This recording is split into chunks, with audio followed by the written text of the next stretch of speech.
Hello there, my flock! Welcome back to the Bad Raven's Nest. It's your host, the Bad Raven. And we are going to do an unboxing of a great movie. I've actually did a review of this with another movie. So this one is just the unboxing of the actual 35th anniversary of this movie. And you know by description what it is already. This is the Steelbook of Streets of Fire. Lovely Diane Lane there. Beautiful actress in this movie. But I'm going to take this the 35th anniversary edition of this and open it up and show you what the Steelbook looks like. So without further ado, here, the Bad Raven channel, we're going to spin you around. Okay, we got our actual Steelbook here. A great Diane Lane here on the front of it. As you see from the top, it says the 35th anniversary edition. It's a Steelbook. I think I got this from Shout Factory. It was been released earlier in the year of 2020, I think.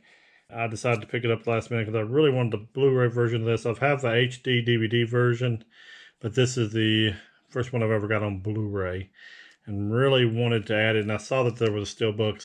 I went for it and ended up getting it for a pretty decent price. It's got an artist rendering here on the front of it.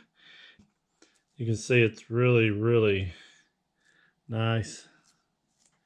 I think the drawing is very good.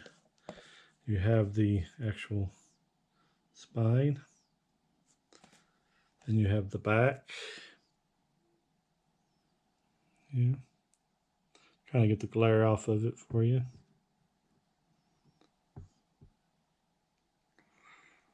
It's called A Rock and Roll Fable. That's what that was, the big tagline for it.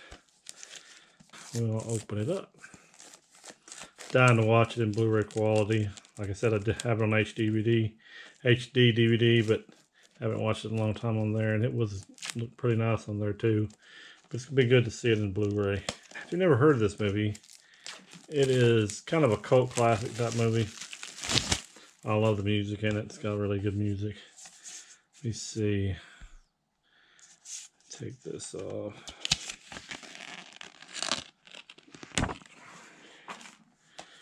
Then we got again without the actual plastic on it. Streets of Fire. I saw it on VHS back in the day. I tell you what, it does really hold up for me. I mean, because the actual time period of the movie, I'm not for sure what they could do it, but it looks really awesome. Oh, I like it when they do the actual picture behind here. Here you got your disc. Disc one is your actual the feature film. Then this two is the special features.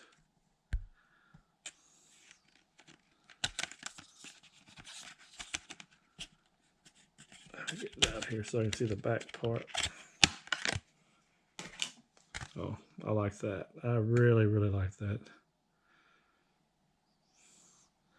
They did a really good job on it. But a lot of times when I do a Steelbook, if they want to do a good job, they actually put a picture behind the disc, and this one they actually did. I really think that really stands out and makes it. I'm glad they have disc art too.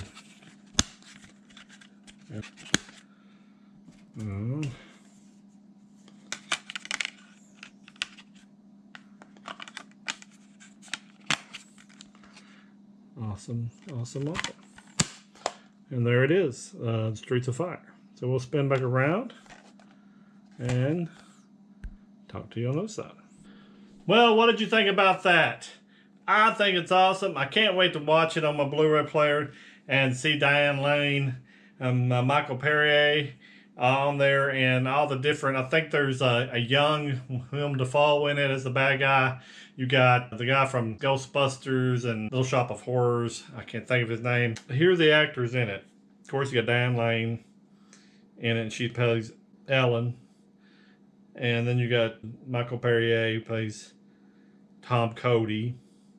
You got Willem Dafoe as the bad guy in this. Raven Shaddock. Perrier's sidekick was played by Amy Madigan. She played in like Uncle Buck. She's a really good actress too. Rick Moranis was in this, and he played in Little Shop of Horror. He was like the band manager for Ellen, Diane Lane's character, and he was a little over the top. His acting was a little wooden, I thought. But Michael Perrier and Diane Lane and William Dafoe all made up for that. It was called A Rock and Roll Fable. And they played rock and roll music because she was a singer. She used to date Tom Cody, Michael Perrier. She gets in a scuffle with the William Dafoe character, Raven. Tom Cody has to come back in and kind of save his ex-girlfriend. So that's kind of the basic story of it. And it was just really great music. The music they used, I don't know, I just really liked how they actually integrated it in with a story. I thought it was really nice. I don't usually like a lot of new music, but I thought it had a lot of good music in it. Now, I don't know if Diane Lane actually sang. She sang in the movie, but I don't know if that was actually her voice. I think she was more lip syncing in it. I could be wrong. Put your comments in there if she actually sang any of the certain songs.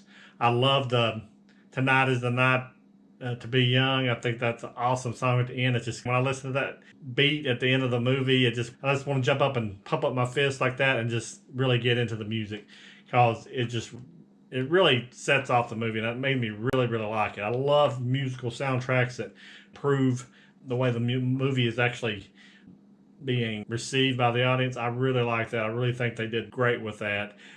It's my guilty pleasure. It may not be the greatest movie ever made to you, but I really enjoyed it, and it came out at a great time. Streets of Fire. I can't believe it's been 35 years since this was out. I remember watching it at my sister's apartment where my brother-in-law Lloyd and Carolyn lived. It was like a school apartment. They had just been newly married, and they stayed in the actual apartment for married people. And we had rented a VCR back in the day, and we got this movie, and the other movie was American Werewolf in London. We watched these, and he picked them out. Well, we both kind of picked them out. He probably picked this one. I probably picked American Werewolf in London. I don't know. He turned me on to American Werewolf in London, Lloyd did. You know, he told me how great it was, so that's how I watched that one, and ended up watching this one too. This seems like yesterday, but now, you know, of course, 35 years, and this is on Blu-ray, finally getting a good Blu-ray edition, and I'm so happy to watch it here. As soon as I get off this camera, I'm putting it in the Blu-ray player and watching it. I just want to say thank you for watching the video, and please like and subscribe and share it with your friends. Share it on social media if you will. We're going to our road to 1,000 subscribers, and we really appreciate anything you can do for us to get it that way. Always remember, the Badraven is your friend, and we appreciate every view, every like, every share we get here. We're going to let you go, and we're going to talk at you later, and goodbye.